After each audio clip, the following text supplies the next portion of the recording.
ఈ వీడియో చూస్తున్న అందరికీ నా నమస్కారాలు.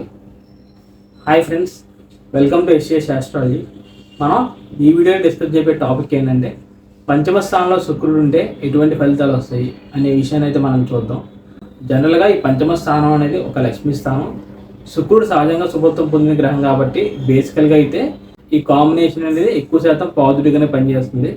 అందులోనూ శనిపాత లగ్నాల వరకు అయితే ఆయన సంపూర్ణంగా శుభగ్రహం అవుతాడు కాబట్టి సో వారికి ఎక్కువగా చాలా మంచిది. ఇటు గురుపాత లగ్నాల వారికి కూడా ఈ ప్లేస్మెంట్ అనేది డిఫాల్ట్గా అయితే బాగానే పనిచేస్తుంది, కానీ ఇంకా కొన్ని కండిషన్స్ని రూల్స్ని బేస్ చేసుకుని ఫైనల్ ప్రెడిక్షన్స్ అనేవి ఉంటాయి. ఈ పంచమ స్థానాన్ని మనం సంతాన స్థానంగా మన లవ్ లైఫ్ గురించి, మన ఇంటెలిజెన్స్ గురించి, క్రియేటివిటీ గురించి, స్పోర్ట్స్ గురించి, షార్ట్ టర్మ్ ఇన్వెస్ట్మెంట్స్ గురించి, ధైర్య సాహసాల గురించి, వీటి గురించి అయితే ఇండికేట్ చేస్తుంది. ఇక ఈ శుక్రుడు కలత్రకారకుడుగా మనకు వచ్చే వైఫ్ ఆర్ హస్బెండ్ గురించి కానీ, పార్ట్నర్షిప్ గురించి, లగ్జరీ లైఫ్ గురించి, పేరు ప్రఖ్యాతుల గురించి, ఎంటర్టైన్మెంట్ గురించి, ఆర్ట్స్ గురించి, వీటన్నిటిని శుక్రుడు ఇండికేట్ చేస్తాడు. అందుకని ఎప్పుడైనా ఎవరి జాతకాల్లో అయినా పంచమ స్థానంలో శుక్రుడు ఉన్నాడంటేనే ఆ పర్సన్స్ అనే వాళ్ళకి వారి సంతానం పట్ల ఒక ఎమోషనల్ బాండింగ్ అనేది ఎక్కువగా ఉంటుందని మనం అర్థం చేసుకోవచ్చు. అంటే అధికంగా పిల్లల్ని ప్రేమించడం కానీ, వారు లేకుండా అసలు ఉండలేకపోవడం, మానసికంగా ఎమోషనల్గా వారి మీద బాగా డిపెండ్ అయిపోవడం, ఇటువంటి లక్షణాలన్నీ ఈ పర్సన్స్లో మనకు కనిపిస్తాయి. అలాగే పంచమంలో శుక్రుడు ప్రభావం కారణంగా మీరు బాగా అట్రాక్టివ్గా, రొమాంటిక్ పర్సన్స్గా కూడా ఉంటారు. ఎవరినైనా ఈజీగా అట్రాక్ట్ చేసే కెపాసిటీ అనేది మీలో ఉంటుంది. ఈ పంచమ స్థానం అనేది క్రియేటివిటీ గురించి కూడా చెప్తుంది కాబట్టి ఈ క్రియేటివిటీకి సంబంధించిన రంగాల్లో మీరు బాగా రాణిస్తారు. అలాగే ఈ శుక్రుడు ఎంటర్టైన్మెంట్ గురించి, ఆర్ట్స్ గురించి చెప్తాడు కాబట్టి ఈ విధంగా ఏదైనా ఎంటర్టైన్మెంట్ ఫీల్డ్స్లో, అంటే ఏదైనా సినిమా ఫీల్డ్స్లో కానీ, మ్యూజిక్లో కానీ, లేకపోతే ప్రత్యేకమైన ఆర్ట్స్ విభాగాల్లో, అలాగే స్పోర్ట్స్ విభాగాల్లో కూడా మీరు బాగా రాణిస్తారు. అలాగే మంచి ఇంట్రెస్ట్ అనేది కూడా మీకు ఉండేదానికి అవకాశాలనే ఉంటాయి. అలాగే శుక్రగ్రహం సంపూర్ణంగా మనకు అనుకూలంగా కనుక ఉన్నట్లయితే సంతానం పుట్టిన తర్వాత వీరి జీవితం అనేది ఇంకా బాగా అభివృద్ధిలోకి వెళ్ళేదానికి కూడా అవకాశాలే ఉంటాయి. అంటే సంతానం ద్వారా అదృష్టం కలిసి రావడం, సో దానివల్ల వాళ్ళ లైఫ్ అనేది చాలా ఇంప్రూవ్మెంట్ అవ్వడం, సో ఈ విధంగా కూడా మన ఫలితాలనే వస్తాయి. ఓన్లీ సంతాన పరంగా మాత్రమే కాదు, శుక్రుడు అనుకూలంగా ఉండడం వల్ల మీ యొక్క లవ్ లైఫ్ అనేది కూడా చాలా అద్భుతంగా ఉంటుంది. అంటే మిమ్మల్ని బాగా అర్థం చేసుకునే వాళ్ళు కానీ, ప్రేమించే వాళ్ళు కానీ రావడం, మీకున్న లవ్ రిలేషన్స్ అనేవి ఎటువంటి ఎఫెక్షన్స్ కనుక లేకుండా కనుక ఉన్నట్లయితే అవే మ్యారేజ్ వరకు వెళ్తాయి. దీన్ని బట్టి లవ్ మ్యారేజ్కి ఇది ఒక మంచి కాంబినేషన్గా అయితే మనం చెప్పొచ్చు. ఎందుకు ఇంత ఖచ్చితంగా చెప్తున్నానంటే ఓన్లీ శుక్రుడు లవ్ అండ్ రొమాన్స్ గురించి మాత్రమే కాదు, ఆయన కలత్ర కారకుడుగా చెప్తారు. సో అటువంటి గ్రహం ఇప్పుడు పూర్వపుణ్య స్థానం అయిన పంచమ స్థానంలో ఉన్నాడు. సో పంచమ స్థానాన్ని పూర్వపుణ్య స్థానాన్ని ఎందుకంటారంటే మన భాగ్యస్థానాన్ని మనం పుణ్యస్థానంగా మన అదృష్టం గురించి చెప్తుంది. సో ఇప్పుడు భాగ్యస్థానం నుంచి మన భాగ్యస్థానం లెక్కిస్తే ఏమవుతుందంటే ఈ పంచమ స్థానం అవుతుంది కాబట్టి సో మన గత జన్మ కర్మ అనేది అటు both 9th and 5th house అని ఇండికేట్ చేస్తాయి. ఇటువంటి పూర్వపుణ్యానికి సంబంధించిన పంచమ స్థానంలో ఈ విధంగా సహజంగా శుభత్వం పొందిన శుక్రుడు ఉండడం వల్ల సో దీనివల్ల మన లైఫ్ మాత్రమే కాదు, మనకు పుట్టబోయే సంతానం కూడా అదే విధంగా క్రియేటివిటీగా మంచి టాలెంట్ అనేది వారిలో ఉండేదానికి కూడా అవకాశాలనే ఉంటాయి. ఇదే విషయాన్ని ఇప్పుడు మనం ప్రాక్టికల్గా ఒక ఎగ్జాంపుల్ తీసుకుని చూద్దాం. నేను ఇక్కడ వృషభ లగ్నాన్ని తీసుకున్నాను, పంచమంలో శుక్ర బుధ గ్రహాన్ని తీసుకున్నాను. కాకపోతే ఇక్కడ పంచమాధిపతి అయిన బుధ గ్రహం ఇక్కడ ఉచ్చ స్థానంలో ఉన్నాడు కాబట్టి ఎప్పుడైతే ఒక నీచంలో ఉన్న గ్రహం ఒక ఉచ్చ స్థితిలో ఉన్న గ్రహంతో కలుస్తుందో దాన్నే మనం ఏమంటామంటే నీచభంగ రాజయోగం అంటాం. కాబట్టి సో ఇనీషియల్గా ఈ పర్సన్స్ అనే వాళ్ళకి ఆ లవ్ లైఫ్లో బాగా ప్రాబ్లమ్స్ అండ్ ఇష్యూస్ అనేవి ఉంటాయి. కానీ ప్రధానంగా పంచమాధిపతి అయిన బుధ గ్రహం అక్కడ ఎగ్జాల్టేషన్ ఉన్నాడు కాబట్టి సో తర్వాత ఫామ్ అయ్యే రిలేషన్స్ అనేవి అనుకూలంగా చాలా పాజిటివ్ ఉంటాయని మనం అర్థం చేసుకోవచ్చు. ఎప్పుడైతే పంచమాధిపతి అనేవాడు బాగా ఉచ్చ స్థితిలో ఉన్నాడో ఆ పర్సన్స్ అనే వాళ్ళకి ఒక గొప్ప క్రియేటివిటీ కానీ, ఇంటెలిజెన్స్ కానీ, అలాగే ఇందాక చెప్పిన విధంగానే ఏదైనా ఎంటర్టైన్మెంట్ సంబంధించిన ఫీల్డ్స్లో బాగా రాణించడం, అలాగే ఒక ఉన్నతమైన సంతానం జన్మించడం, ఈ విధంగా పాజిటివ్గా ఫలితాలు అయితే మనకు ఉంటాయి. ఇక్కడ ఓవరాల్గా మనం చూసినట్లయితే పంచమాధిపతి అనేవాడు ఉచ్చ స్థితిలో ఉన్నాడు కాబట్టి సో పంచమ స్థానానికి అయితే ఎటువంటి ప్రాబ్లం అనేది ఉండదు. కాకపోతే డిఫాల్ట్గా మనకి ఏమైందంటే కలత్రాధిపతి అయిన శుక్రుడు ఇక్కడ నీచ స్థితిలో ఉన్నాడు. సో దీనివల్ల ఏమవుతుందంటే రిలేషన్స్ అనేవి అంత తొందరగా కలిసి రాకపోవచ్చు, మ్యారేజ్ లైఫ్ మీద కూడా ఇది ఒక్కొక్కసారి ఎఫెక్ట్ అనేది చూపించవచ్చు. కాబట్టి సో ఖచ్చితంగా ఇక్కడ సప్తమ స్థానానికి ప్రొటెక్షన్ అయితే అవసరమైంది. అందుకని సప్తమాధిపతి అయిన కుజగ్రహాన్ని ఫర్ ఎగ్జాంపుల్గా ఇక్కడ మనం మేషంలో కనుక తీసుకున్నట్లయితే అదేంటంటే కలత్రకారకుడైన శుక్రుడు నీచ స్థానంలోను, సప్తమాధిపతిని 12వ స్థానంలో తీసుకుంటే మ్యారేజ్ లైఫ్ అనేది ఎలా బాగుంటుంది అని అయితే మీరు అడగచ్చు.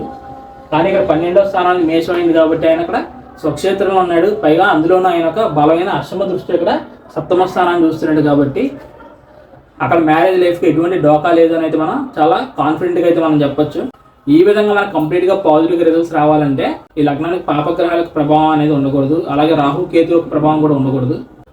ఈ విధంగా కాకుండా ఫర్ ఎగ్జాంపుల్గా మీ లగ్నానికి శుక్రగ్రహం బాగా పాపగ్రహంగా ఉంటూ ఆ పంచమ స్థానంలో ఏదైనా ఇన్ఫెక్షన్ పొందినా లేకపోతే నీచ స్థితిలో కనుక ఉన్నట్లయితే, అలాగే మీ లగ్నానికి ఎక్కువగా పాపగ్రహాల ప్రభావంలో కనుక ఆయన ఉన్నట్లయితే అప్పుడు ఆయన డైరెక్ట్గా ఎక్కువ శాతం నెగిటివ్గా పనిచేయడం అనేది జరుగుతుంది.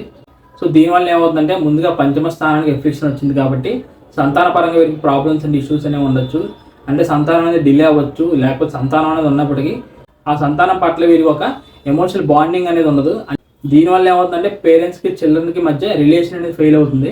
ఎక్కువగా లవ్ లైఫ్లో కూడా బాగా ఎడిక్షన్స్ అనేవి ఇస్తాడు. దీని కారణంగా ఏమవుతుందంటే అనేకమైన రిలేషన్స్ అనేవి ఫామ్ అవడం, ఏది సరిగ్గా నిలబడకుండా అన్నీ ఫెయిల్ అయిపోవడం, లవ్ లైఫ్లో మిమ్మల్ని అర్థం చేసుకునే వ్యక్తులు మీకు దొరకపోవడం. సో దాని కారణంగా ఇది మ్యారేజ్ విషయంలో కూడా అలాగే పనిచేస్తుంది. ఒకవేళ మ్యారేజ్ అనేది అయినప్పటికీ హస్బెండ్కి వైఫ్కి మధ్య ఉండాల్సిన ఆ లవ్ లైఫ్ అనేది సరిగ్గా మెచ్యూరిటీగా లేకపోవడం కానీ, దానికి కారణాలు అనేవి ఏదైనా అవ్వచ్చు. ఒకరి మధ్య ఒకరికి అండర్స్టాండింగ్ లేకపోవచ్చు, నమ్మకం లేకపోవచ్చు. ఈ విధంగా ఫర్ ఎగ్జాంపుల్గా సప్తమ స్థానం అనేది బాగుంది, పంచమ స్థానం నెగిటివ్గా కనుక ఉన్నట్లయితే వాళ్ళ మ్యారేజ్ అనేది ఊరికే పేరుకాల వెళ్తుంది కానీ ఆ మ్యారేజ్ లైఫ్లో ఎటువంటి ప్రేమ అనేది ఉండదు.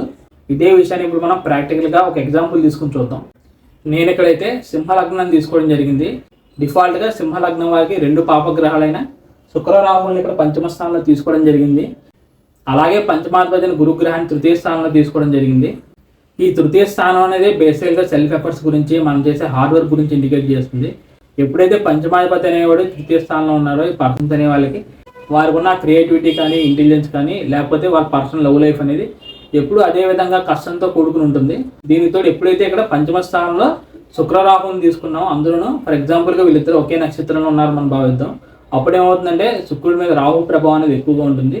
సో దీనివల్ల ఏమవుతుందంటే వీళ్ళు పంచమ స్థానానికి సంబంధించిన విషయంలో బాగా సివియర్గా హై ఎక్స్పెక్టేషన్స్ అనేవి వీళ్ళకి ఉంటాయి.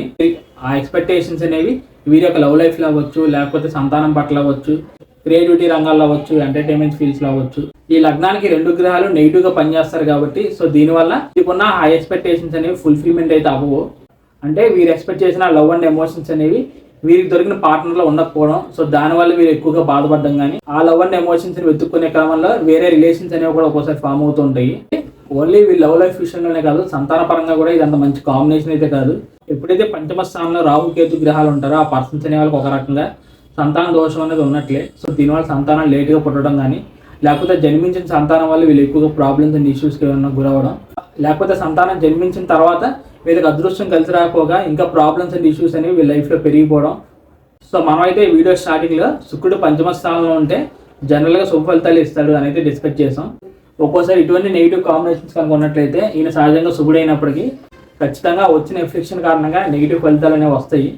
అందుకని మనం కంప్లీట్గా చాట్ అనాలిసిస్ చేయకుండా ఏ విషయాన్ని డైరెక్ట్గా అలా చెప్పకూడదు.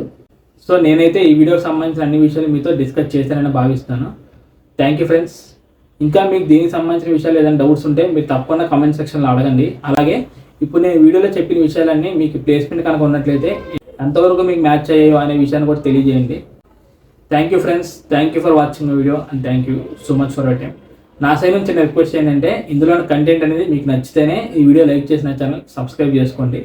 మీరు ఎవరైనా పర్సనల్గా నన్ను కన్సల్ట్ అవ్వాలని చూస్తున్నట్లయితే స్క్రీన్ మీద కనిపిస్తున్న నెంబర్కి మీరు సంప్రదించవచ్చు. ఇదే విధంగా వచ్చే అప్కమింగ్ వీడియోస్లో మరిన్ని ఇంట్రెస్టింగ్ వీడియోస్తో మనం కలుద్దాం. అప్పటి వరకు bye friends, see you very soon and జై హింద్.